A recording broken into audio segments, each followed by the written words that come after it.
I was finally getting some really good lugs. The car felt amazing. And on the drive home, I looked down to my laptop and my heart sunk. I was like, uh-oh. I don't know what it is, but it is definitely something not good. So I don't know. I'm waiting for the fans to do their job, and then we're gonna figure it out why it is overheating. I have a couple of theories. One, I completed the coolant the other day and I got a bubble in there, or as I do my pulls, something is wrong here. So we're gonna see, maybe the coolant is low, but it's not in the oil, which is a good thing. So I don't know. We're gonna see. I'm gonna wait. You guys are gonna close your eye, open your eye, and I'm gonna be there doing the thing already. So, all right, throw some water.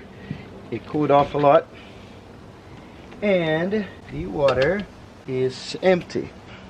I don't know if it's empty, but it's low. And let's see how low. I'm gonna put this distilled water in there. Okay, it went a lot. The good news is there's no oil there, because I would see a lot. There might be something wrong with this cap in here. I honestly don't know if this is something simple, like a low oil air trapped in the cooling system, or something much worse. So low oil would include less oil running over the whole engine overall, making everything hotter. The air trapped in the cooling system, it prevents it from cool the water when it stops in front of the radiator, and then when it moves in the engine, it doesn't move it properly because there's a bubble of air in there. The cooling fan issue, but I just saw it running. Could be the water pump is broken. The last one and worse would be the head gasket, which would make me take the whole head out, put a new gasket in there, put a new head back in. We are not going to guess, and because we think that is something related to the coolant, it could be leaking, it could be this cap, it's not holding enough pressure. I'm gonna do a pressure test in there. And this is the coolant pressure test. There is fittings for tons of cars.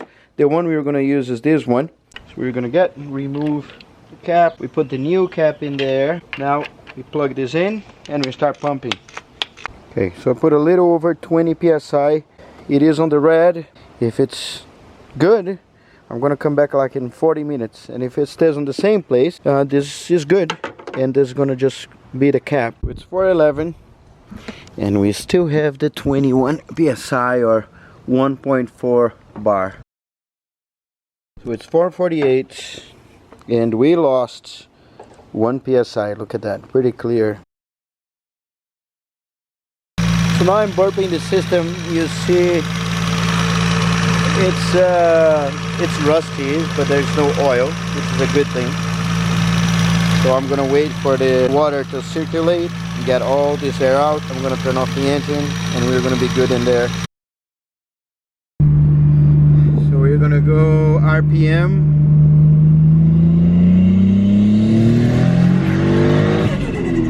That's very good. Okay, this bunch of water got out here.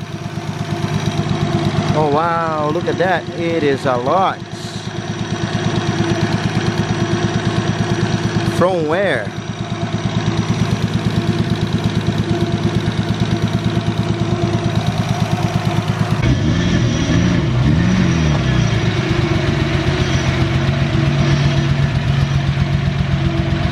The car now is misfiring.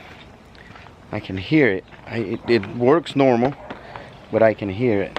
The pressure test didn't give me the result that I was hoping for, and honestly, I'm start getting worried.